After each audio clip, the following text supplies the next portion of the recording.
So welcome everybody to tonight's Spring Rights Literary Festival event. Thank you so much for being here. I am Robin Schwartz. I'm the Community Arts Partnership Program and Grant Director. We are in Ithaca, New York and serve Tompkins County.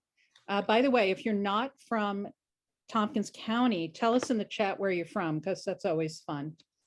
The Spring Rights Literary Festival is one of 6 of our annual events. We also have a gallery called the CAP Art Space, and we have 6 grant programs for Tompkins County artists and not-for-profits doing arts events. Next up is the Creative Recovery Fund grant, which is due in June. Welcome, Cincinnati. The Creative Recovery Fund grant, it's funded by the Community Foundation and people like you. This is the one grant we have where we hope for donations from the community. We had 18,000 last year to distribute, so you can donate to it and apply for it. I'm going to put the information in the chat when I'm done talking. I'm going to link to our website, which is artspartner.org. And I will also put the link to springrights.org in the chat. There are over 15 more amazing events and workshops, and I hope you can come to many of them. Every event so far has been really inspiring and touching. And I know the term Zoom fatigue is out there, especially for those of you who teach and have students. But I love the fact that we can get together so easily without fear of infection, and people from all over the world and from Cincinnati are at these events. So I think Zoom is pretty cool. But the events that are live are being live streamed. Today at 3 o'clock, it's till 4:15, so you probably won't be on time, but Liminal, a group reading, is live at Buffalo Street Books, but also live streamed. So you could just go to springrights.org and find it and click on it and watch it right from where you're sitting right now. It's a group reading of folks who resist the constraints put on creativity in the academic context or reject academia entirely. There's an event at 3 called Kids Erasing the Words and Changing Their Worlds. That is just a live event at the library. It's basically a writing prompt for the kids and anyone in the audience who says, if you could erase one word and that thing would cease to exist in the world, in fact, no one would have any memory of it ever existing, what word would you erase? Isn't that cool? And then at 4:30 at Buffalo Street Books is from the Finger Lakes, a memoir anthology. That's 5 poetry and prose writers. And at 6:30 today on Zoom, Digging Deep Within Myself to Find My Neighbor, a discussion of individual creativity and community. It is a discussion panel, and rather than describe it, I'm going to just put the link into the chat and you can check it out. That's at 6:30 tonight. It is on Zoom, and it would be awesome if you could come to it, because it's going to be awesome. I'm also going to include a donation link. All of the Spring Rights events are free, so like any other not-for-profit, we must continually ask for donations. $10 is great. More is great. But if you can donate to the Community Arts Partnership and support us in what we do, that would be pretty fabulous. Some housekeeping. We're all going to stay on mute, but please use the chat heavily for questions and comments. It's the way we see engagement in a Zoom event like this. So Zoom chatting is very, very, very, very welcome. Yes. Bathrooms are down the hall. I'm also going to send everyone who attend, when everyone's on mute, it's hard to tell whether my jokes land or not, I know. I'm trying to help you out. I can't, I'm just like, I know. I asked a local comedian, I'm like, how, when you're on Zoom and everyone's on mute, there's nothing coming back. And he said, I just have to trust that I'm hysterical, right? So I'm going to send everyone who attended an event a really short multiple choice Google survey in about a month. If you could fill it out when you get it, that will be amazing, because I'll be asking how you heard about Spring Rights, and that helps us not spend money where it's not being noticed. I think things are different than they were in 2019. I think it's all word of mouth now. So maybe I don't have to spend as much money on radio ads and such. So I'd need your help with that. You'll see that survey in mid-June, and I'll probably have some sort of a raffle associated with it. Lastly, I want to thank our wonderful Spring Rights sponsors, Ithaca College, Wegmans, M&T Bank, CFCU Community Credit Union, the Odyssey Bookstore, and the Ithaca Marriott. We receive grant support from New York State Council on the Arts, Poets and Writers, and Tompkins County Tourism. Our media sponsors are Ithaca Voice, WITH Radio, and WSKG. And I am done speeching. And now I'm going to turn this wonderful event over to Dr. Nia Nunn. And Awesome. Nia, if it's okay if I let you introduce yourself. Sure, absolutely. First of all, thank you all so much for signing on to be here this fantastic 45 minutes together. I was just looking at the time, and I may or may not be able to read through all of a piece, but I'll be able to give you a good chunk of it. Again, just I'm excited that you've selected this time, that you've allocated some of your Sunday to be with me, to be in this conversation. And I do encourage you to check out 6:30 as I don't know what to expect. I do know what to expect. Oh, you're part of that event. But I am. Yeah. But it's led by young people, and particularly a young Black woman. And it just represents all of what I'm even sharing today. I'm super honored to be invited, but there'll be a series of young Black folks digging deep and exploring creativity and its relationship to community. So please consider that at 6:30. I'll be a guest panelist. I think Ben Ortiz is there as well. And so in fact, Jennifer could break it down a little bit later as a supporting faculty member. But it's just such a joy. It's a joy to have this opportunity to breathe with you all.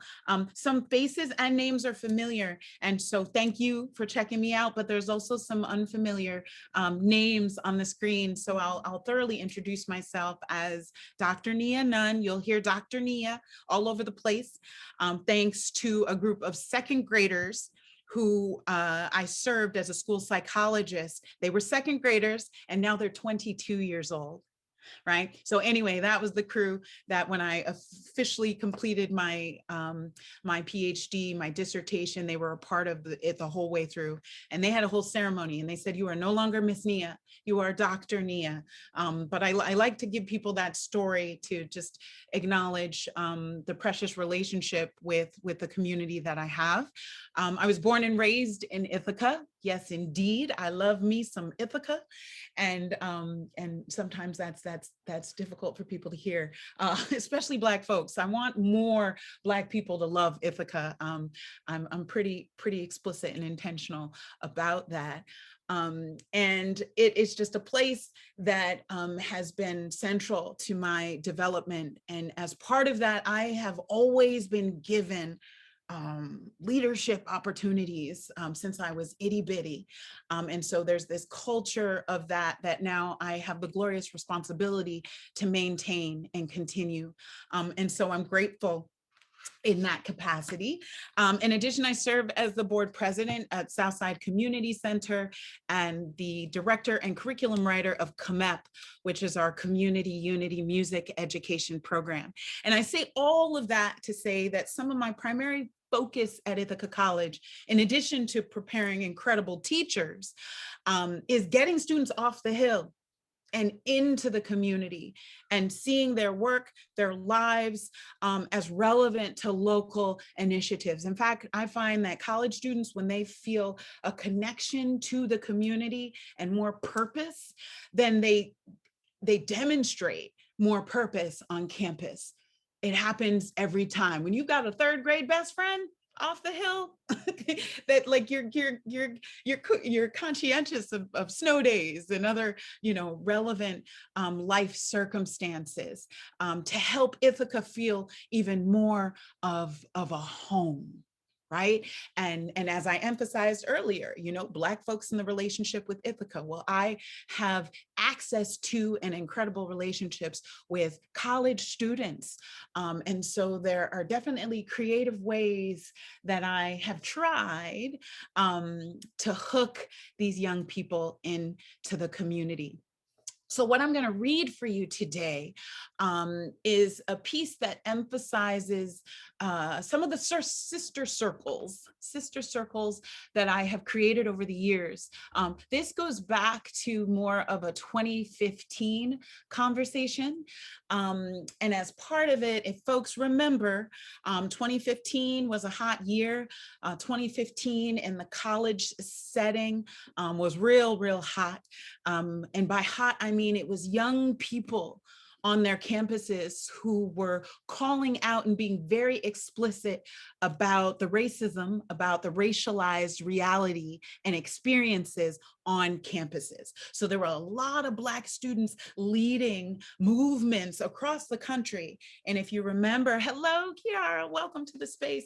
And if you remember, Ithaca College students really shut down the campus in demanding a list of things, but particularly being critical of leadership, being critical of some interactions with faculty and even staff, and just all in all, taking a stand about their value as human beings.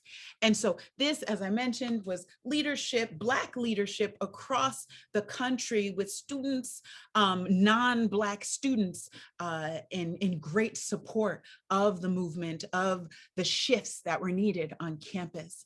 But I had a very intimate, very close relationship with a select group of leaders at Ithaca College, largely Black women. They were almost all Black women who led what was called at the time the POC movement at IC.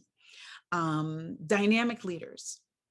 However, I noticed through their journey, and particularly with the shifts that folks would have expected them to just be happy about or fulfilled, they weren't. The movement and the work was extremely exhausting. And especially some of the responses. So while there were a lot of folks that were somewhat in fear of these students, there was oftentimes this sort of cookie cutter response. And in some cases, they were just exhausted with the demands on them to be the educators of racial consciousness. And so I say all that to give a whole bunch of background, but you're here to listen to me read, you're here to listen to me share. And this is a draft of a piece that I will allocate a good, perhaps maybe 25 minutes to reading, because I think we're ending at 2:45, unless there's questions at 2:45. I'll have to check in with No, Robin. you can go longer. Oh, okay. I mean, and then I can kind of seal the deal at 3, so that folks can move on to their next destinations. But as you're listening, I'm really curious, one, to know what attracted you to today, to this time with me. I'm just curious. And so one of the things that I invite people to do is to kind of take notes as you're listening. I do that with my students all the time, just really engaging in writing as you're listening, if that aligns with your learning style, because it may be emotions that come up as you're listening that I'd want you to capture. I'm a huge fan of like lifestyle moment to moment data. And so your emotional response to this work matters to me, and your intellectual response, right? So it may be that there are questions that come up as you're listening. And then the third thing that I would offer you as you're listening is to, highlight certain quotes. Maybe there's certain words that I'm using or a phrase or what have you that stands out. I'm always curious to know what stands out for folks, what you're doing with the work. And those strategies are very helpful. Naming emotional reactions and responses, engaging with your intellectual process, i.e. asking a question or two. And then third, to quote me, like what sits, what hits, a little differently. I'm in appreciation for that. All right. Yes. Thank you. So folks, take the time to grab whatever paper, scrap paper, or your special journal of the day. And I will go ahead and begin. And so, I'm an academic, so my title is like ridiculously long, but bear with the good stuff as I perform a little work for you. Sister circles, creating spaces and curricula of liberation with Black college women. Here's the abstract. This is a narrative about my work as a Black female faculty member with Black college women at a predominantly white institution. You'll hear me say BCW and PWI. Our stories are intertwined.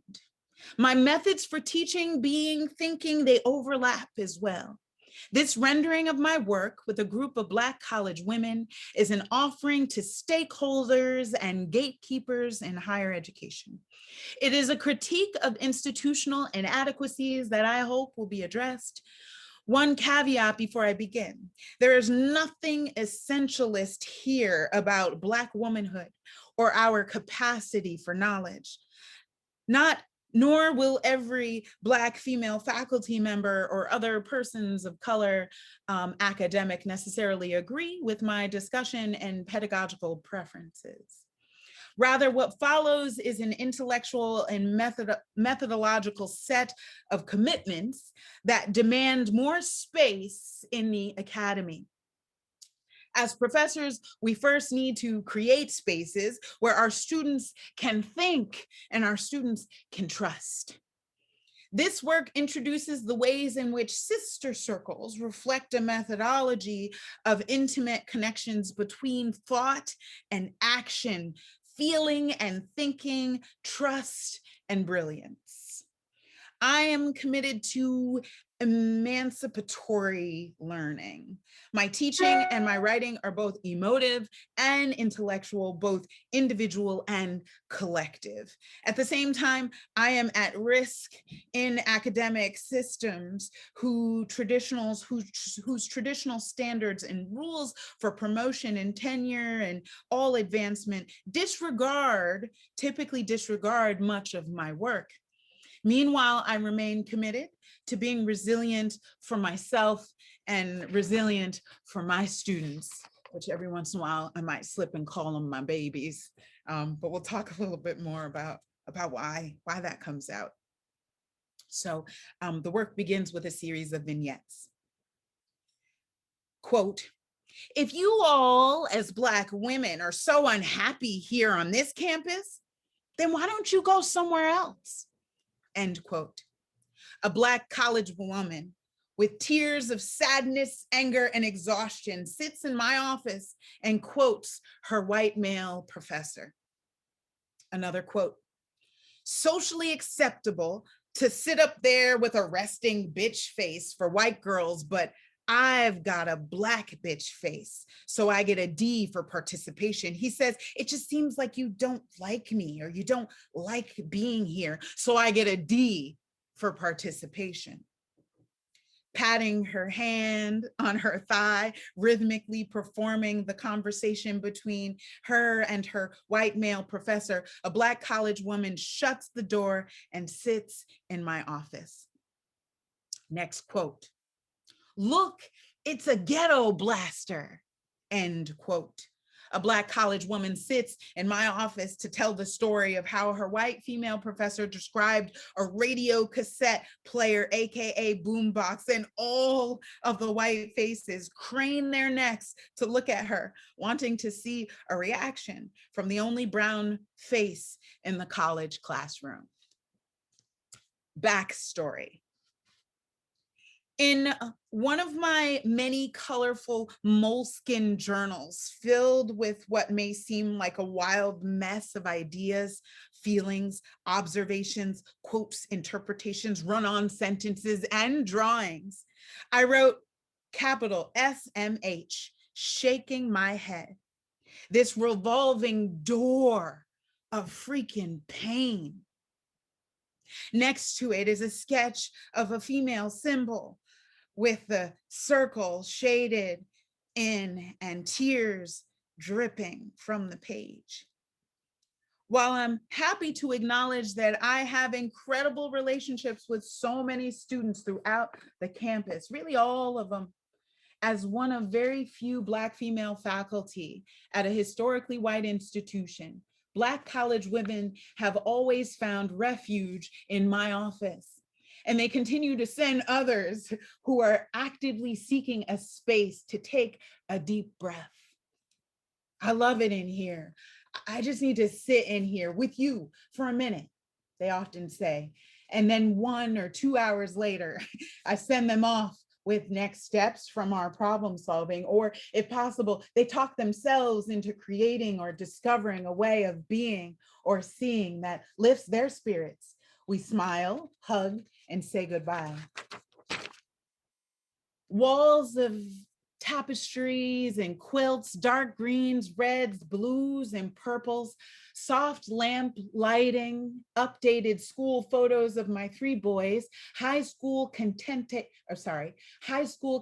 cloth graduation sash and undergraduate logo banner, sorority paraphernalia, childhood photos, Black dolls and images of children, a large wall-sized poster of the cover of For Color Girls Who Have Considered Suicide When the Rainbow Is Enough by Ntozake Shange, smells of Yankee Candle lavender or sage, cocoa butter and Carol's daughter's oils, a bookshelf of educational or school psychology and special education textbooks, along with books representing Black female consciousness, self-help, problem-solving, healing methodologies, primarily for women, letters and pictures from kids, degrees, awards, and other representations of my story.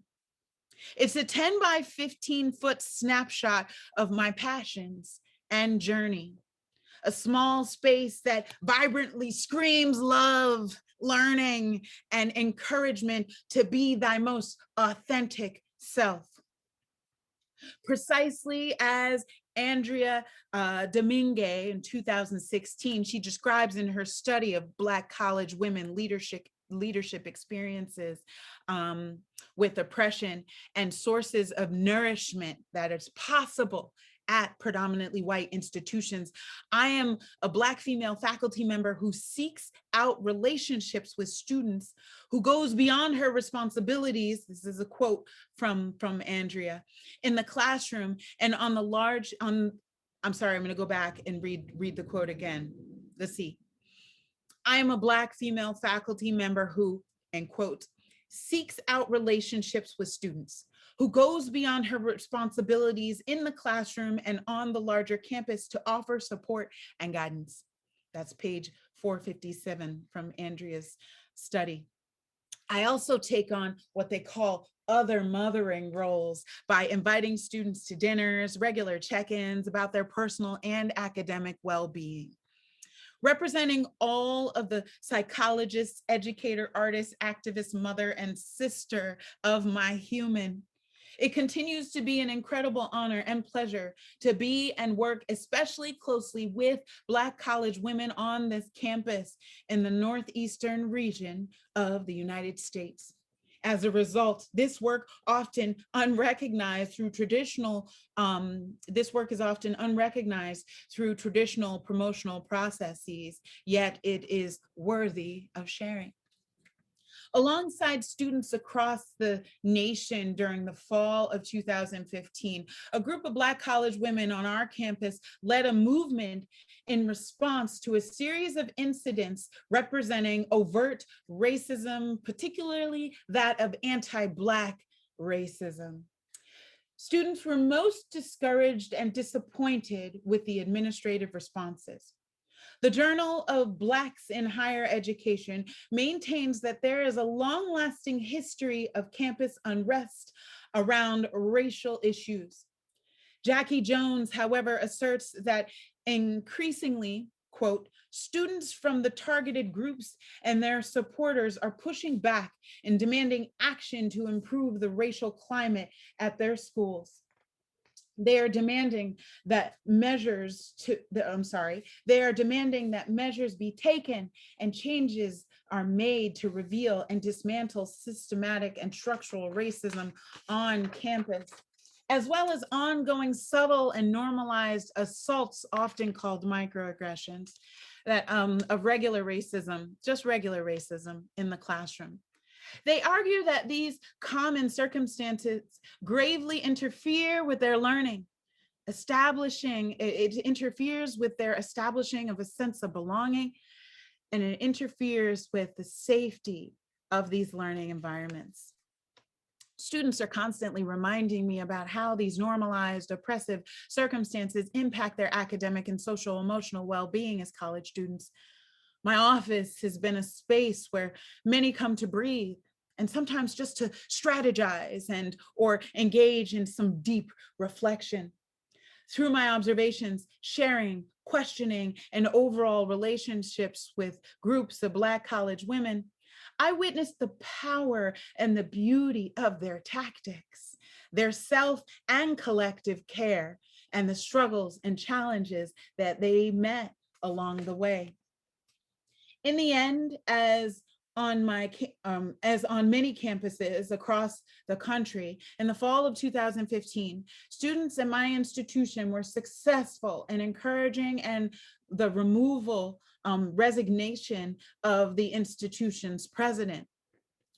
Student activists were praised, honored, critiqued, and even feared by many because their confidence, their assertiveness, their relentlessness to have the institution's president resign, their efforts were successful.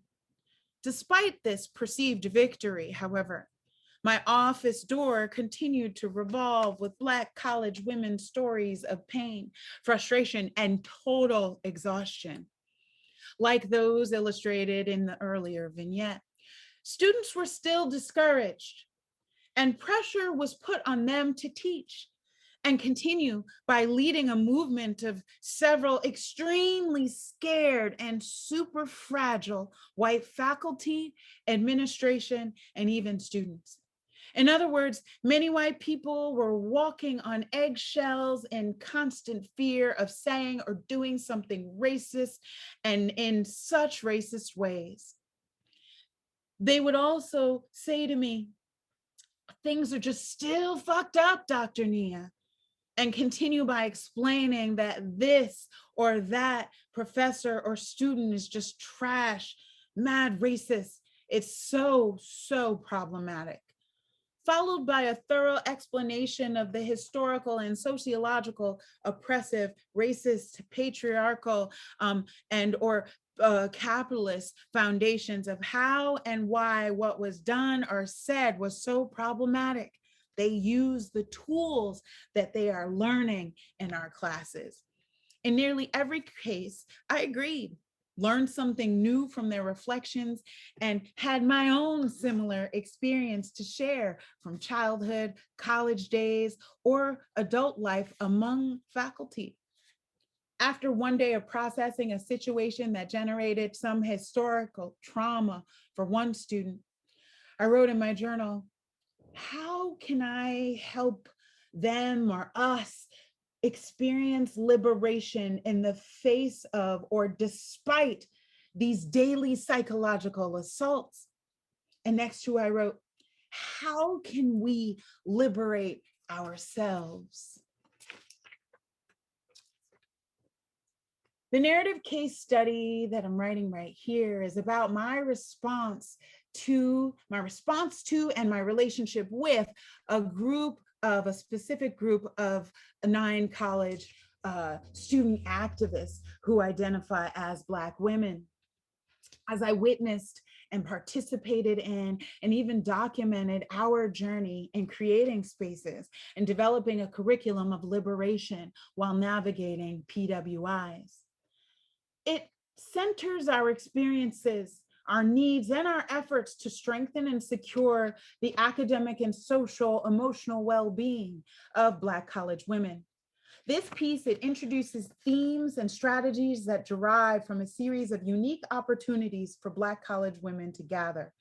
These are the experiences that I've called sister circles in my publication from 2016, and several others utilize this concept as well. My response to students' continued discomfort and distress was to encourage them to explore the developing self and maintain a strengthened collective pride. This study, it highlights the breakthroughs that were brought about by nurturing and healing experiences through a lens of 6 different sister circles, or types of sister circles. Introduced in my 2016 publication, Sister Circles represents both formal and informal focus groups, discussions and gatherings, activities, performances, in order to affect positive change in on campus climates.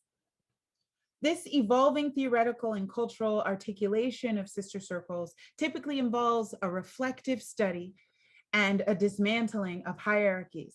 Also construction of space where everyone's individual and unique standpoint is welcomed, a welcomed part of the collectivity.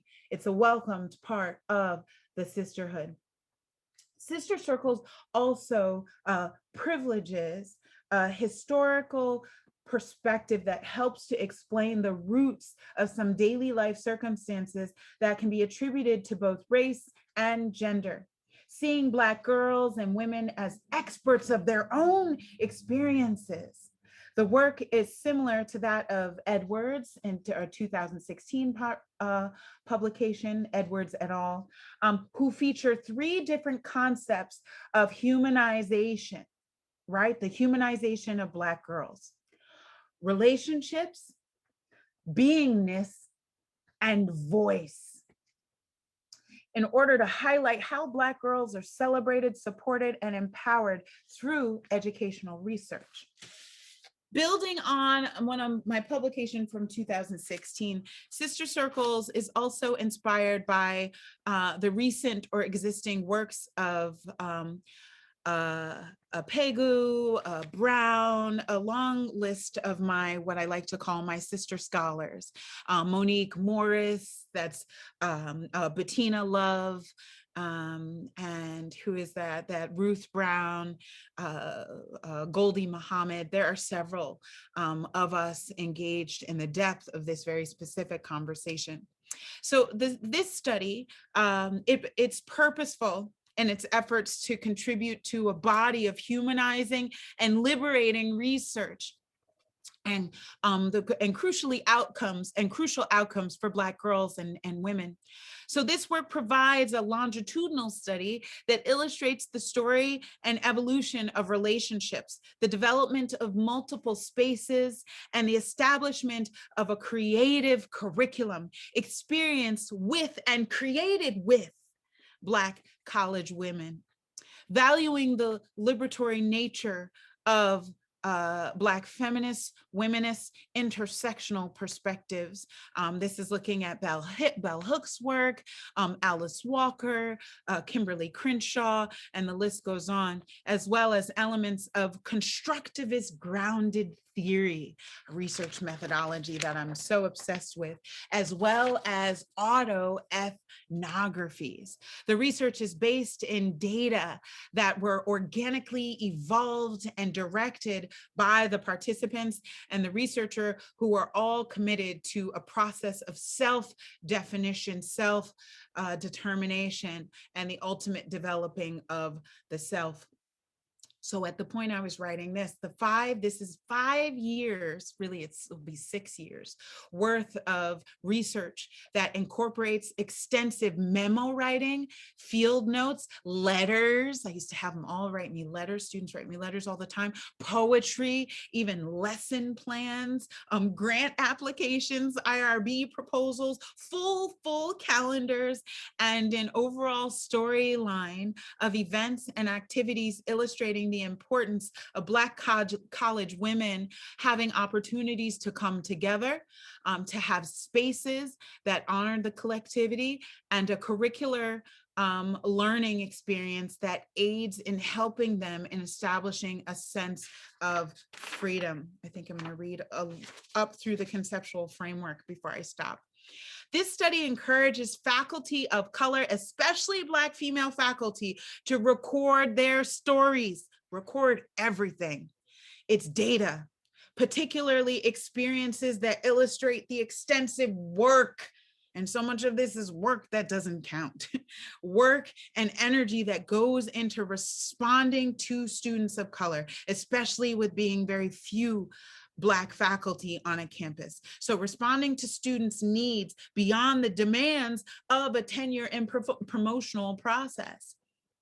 When these massive efforts go unrecorded, they are without space in the full promotion or tenure or whatever promotional files, and are thus effaced or dismissed by a narrow, white, and very male framework of what is considered legitimate work in academia. In determining the value of someone's teaching, scholarship, and service at an institution, these traditional markers often put Black female faculty and other faculty of color at a disadvantage in the promotional process. While many white or male faculty professors are accruing publications for their CVs and accolades for their tenure files, behind the scenes, we are working so much harder than is ever openly acknowledged or valued in real work, as we are tuning in to the needs of our students and our people. This work also counters deficit-oriented research on Black women and attempts to model informal and formal strategies of responding to students' ongoing experiences of marginalization at PWIs. Stakeholders and gatekeepers of PWIs, especially those concerned with the recruitment and retention of students of color, and particularly Black faculty and students of color, are encouraged to listen, read stories, and honor experiences of both pain and liberation, and provide spaces, resources, and especially opportunities that encourage self-love, collective pride for Black college women. In addition, this work is intended to encourage institutions to reflect critically on some of their diversity and inclusion efforts, some of which are likely extremely vague, outrageously whitewashed, and based on stereotypes. And instead, they demonstrate the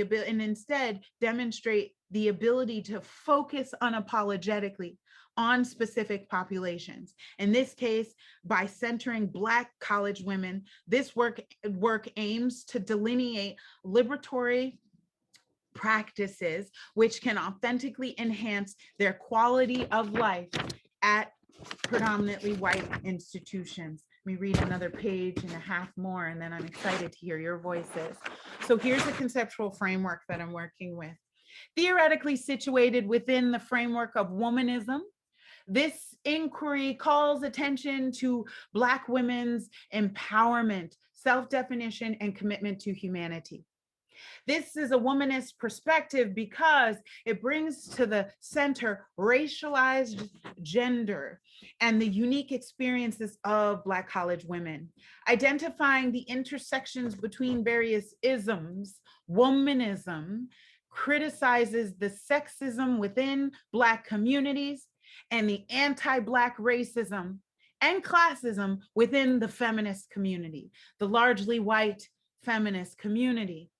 An alternative to and an expansion of feminism and Black liberation, the founding mother, Alice Walker, once said, "Womanism is to feminism as purple is to lavender."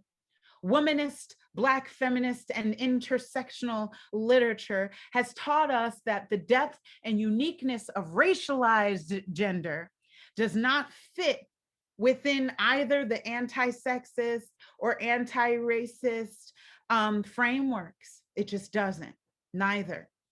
While the limitations and potential restrictive historical nature of the term womanism are worthy of critique and some deeper exploration, this work honors the idea of womanism with consideration of its rich and complicated political time frame.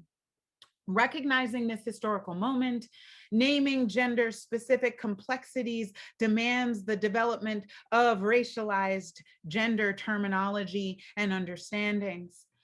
For the purpose of this work, the use of womanism is the selected term because it recognizes the racialized nature of gender, but specifically for Black women.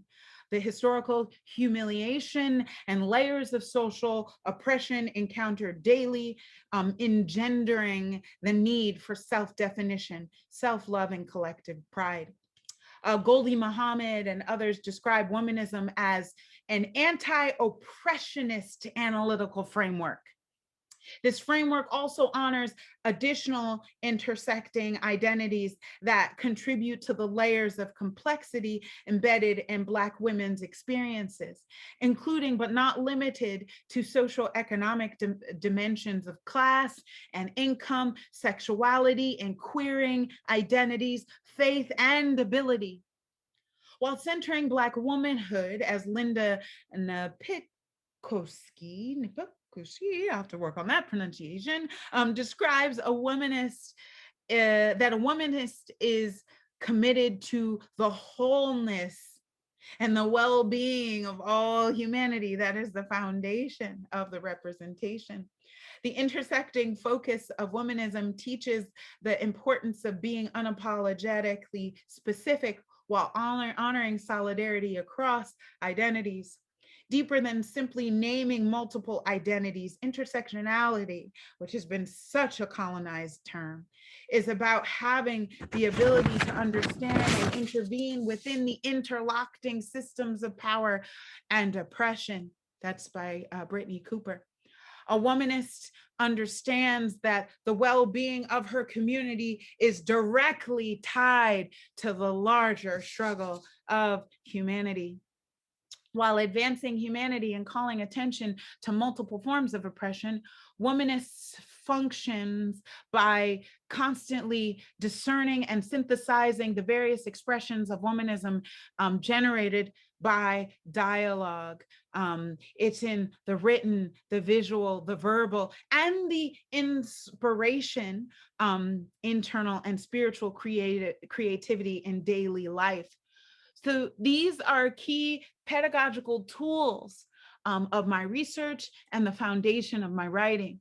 In this study, Black college women engage in various ways of honoring their individuality and their collectivity through self-expression and artistic self-determination, and in multiple settings to foster their resistance, their resilience, and their overall healing processes through their experiences with sister circles. It was critical to select a paradigm that would allow me to maintain Black college women at the center of the analysis, with the intention of creating awareness and encouraging action-oriented ideas for faculty, staff, and administration in higher education to provide an actively supportive learning environment. Love it. Run on queen, it's my favorite. Womanism does not have a narrow set of guidelines. It embodies liberation and is therefore the most appropriate conceptual framework for illustrating structured and unstructured opportunities, the unstructured and structured opportunities that this study for Black college women to encourage that they are seen, heard, and understood.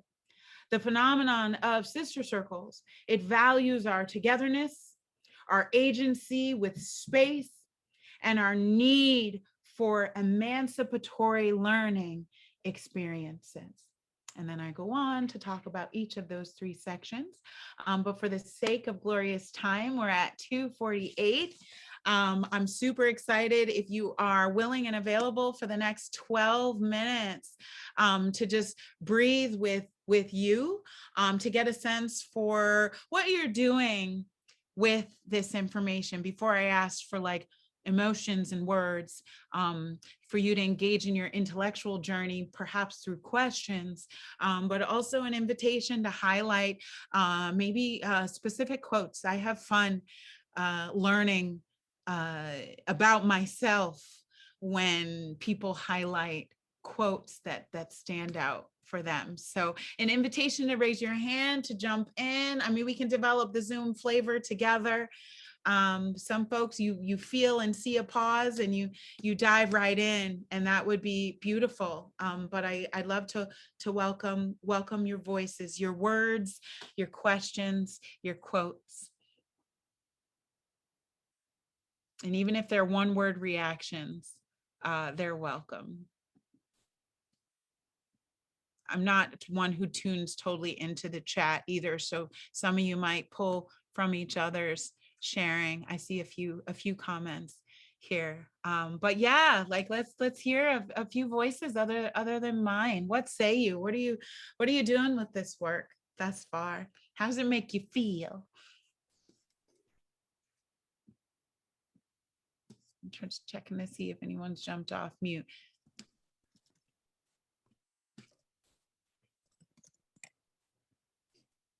I'm happy to go old school and to call you in by face, but I want you to feel like you can breathe in and listen on. Yes, Miss Gwen, thank you. Dive on in. Let's talk. What are you doing? I have to go soon to another event, a 94-year-old birthday party. So beautiful. I wanted to say, this is so rich. It's hard to know how to respond. It's so important to be putting out there. I appreciate that. We need this kind of clarity to help us understand and appreciate. Yes. I grew up in the South, so yes. I'm 80 last week. Yes. And I'm still trying to comprehend terminology or terminology, everything. Yeah, the thing that you're doing with the kids, I think is so important. To what would be the words if you erased words that people didn't use anymore? To change, to get people to face for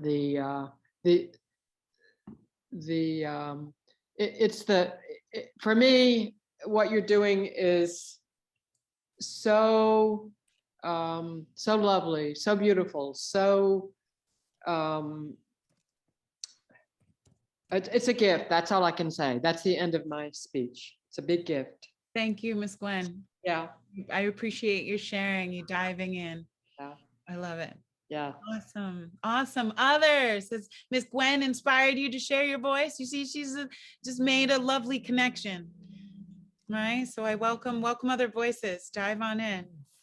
I don't necessarily have a quote, but I wanted to just say to you that every time I hear you speak, it's powerful and emotive, and your writing is so visual that it always helps me see. So thank you.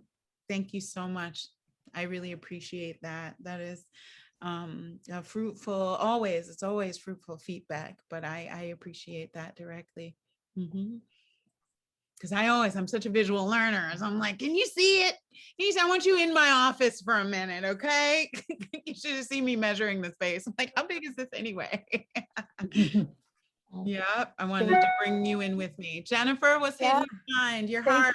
Oh my goodness, thank you so much Yes. for this presentation that is both a affirmation of my own teaching philosophy, but also a call to continue to cultivate more and more inclusive practices, more and more specifically inclusive practices for Black women at the university, and also the need to make space at the institutional level for faculty, and as well as continue to where to push for student needs in that direction in the classroom, horizontally amongst colleagues, and also as high up as you can go, that all of those fronts need to be, um, you know, just constantly addressed and checked and pushed. And made Um, explicit. yes, And made explicit. And straight you out. know this too, like, right, even on our scene, I'm really excited about the B, as I'm critical of language, y'all, terminology, like wild. Like I've got a whole thing. I'm so over BIPOC, it's not even funny. I'm so over being somebody's multicultural Legos. Like it's just a whole dynamic. So I have a relationship with terminology that I'm really encouraging people to be like critical, not to like attack each other about everything, but just like, let's explore, because we take words and we take concepts and we like, you know, like ruin them sometimes. So I'm super excited and protective of the word belonging. I'm like, wait, how are you using that? How are you using it? But I'm hearing that a lot lately. But what I appreciate about it, and from the distinction of inclusivity, because including folks, I've realized in the language is kind of like including someone, in this case, including Black women into a white space, a white dominated, featured, all of that. With belonging, what? This is mine. This is mine. So can we create spaces like that, where you're not just including us in your space, but that's ours, that it has a real authentic human or Black specific, you know, even not a, you know, that not an invitation, but like a belong, this is your, like ownership, particularly with us, is sensitive. So yeah, I'm having fun, like exploring that with people. And so I really appreciate your centering and acknowledging what you already do. I see you centering and promoting, and you have absolutely been a voice. So it's exciting to hear you name that, but also the commitment to continuing that. Because that's why I was like, I need white male professors to be able to read this and be like, oh snap, okay. So the concept of creating and having a space where Black women feel like they belong, that's still too novel of a journey and dialogue. So some of this is about naming that explicitly and creatively, and allowing all of us to unpack some of the ins and outs of what that looks like, what that means, what that feels like, and what it sounds like. So yeah. And that it's not just metaphoric, right? Like you said, it is material, it is physical, it is all emotional, like it is all of those things. Like Black women should have the right, and just enjoy the right to be at the center of their own education, as opposed to someone else's diversity centering the white experience in the classroom, even, you know, even when it is the white anti-racist journey, that's still centering white students. And it's really important to, you know, to displace that at the center of how we teach. It's all of it. And then similar to like the ghetto blaster concept of Black students, whether they are Black American students or Black across the globe, being centered to, you know, define or teach or what have you. And they're learning. I'm finding out these babies are navigating their own definition of Blackness too, coming from a variety of spaces and still exploring and learning how to navigate that relationship and unpacking, this is my new jam, unpacking our Blacking, right? Like what you know, that means. And for us to have spaces, particularly with each other, to explore that explicitly. And you know, because there's those multiple layers where there'll be some white folks that may not notice the difference or distinctions, you know, between us, but we do. And then sometimes when it is known, how that is used or how that is layered. And that's what I mean about these BIPOC Legos that I'm not feeling anymore, because it literally is this, like, you know, property movement concept. It's real wild. And I'm trying to find nurturing ways to interrupt and to teach, right? Because I remember this is the group of students that their first couple weeks of school, when I met them and I did an event, they just kept calling themselves minorities, calling them something like, and I'm like, why are you doing that? And they're like, that's what they called us at orientation. We're the minority. And so I was like, stop it. You will not call yourself that. Because first of all, you're not. You represent the global majority. And I don't care how, but I'll sit in a faculty meeting and they'll talk about a school that's 90% Black and call it a majority minority school. And I'm like, how does this math work? So even when we're 90% of the population, we're still minorities. Again, terminology. And I remember when minority came out, I remember it. And my father was like, just so you know, you are nobody's minority. And I was like, what would I do? I remember I was like 6 or 5. But terms and terminology is also a part of that, right? So even us engaging in this conversation, this level of conversation, this needs to happen in a classroom setting, because that itself can suffocate or hold up or interfere with every assignment that follows and every classroom discussion that follows.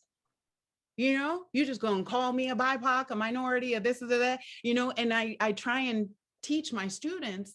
I put 4 boxes on the wall and are on the board. And I say, you know, my grandmother, 1927, she was colored, legally colored. My mother, 1959, she was legally Negro. Me, 1981, I'm Black. My little brothers are African American. So what do we call ourselves, or what are we called? And that's not to say that someone of color or a Black person didn't come up with the idea, but it's what's done with it. I think it's just terminology ends up being ruined. So I invite folks to engage in criticality of terminology. Some of it is about checking in, right, with what people use, because people are in different places. You'll hear me emphasize Black American.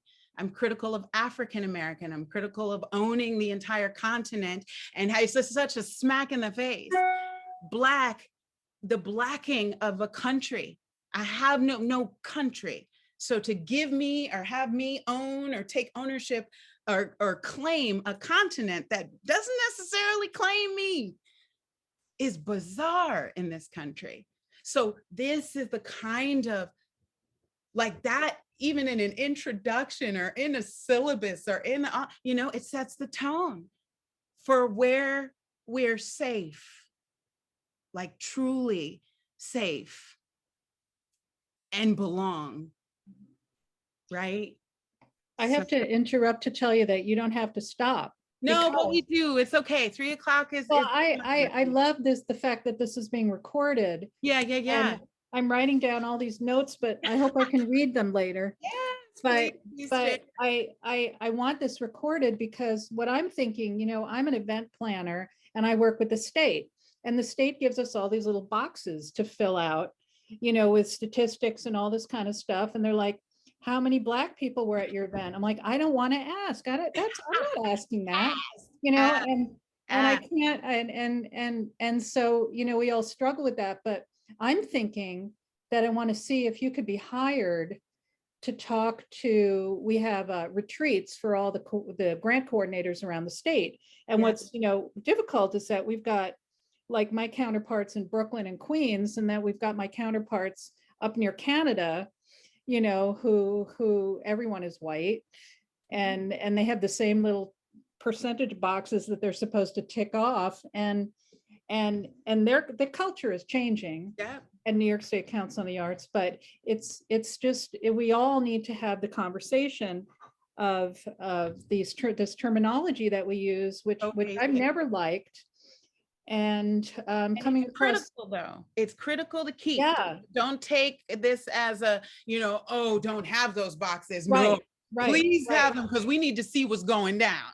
And that's I don't want sometimes the people to only feel, way. I don't want people to feel like they're other. Right. I want people to feel like they're Space to be specific, and then Yeah. to, you know, to be able to, because there's this global response to Blackness, Black in Yeah. its own, but even like, you know, the Black / African American, then from my like African students who are legitimately, you know, African, and then Yeah.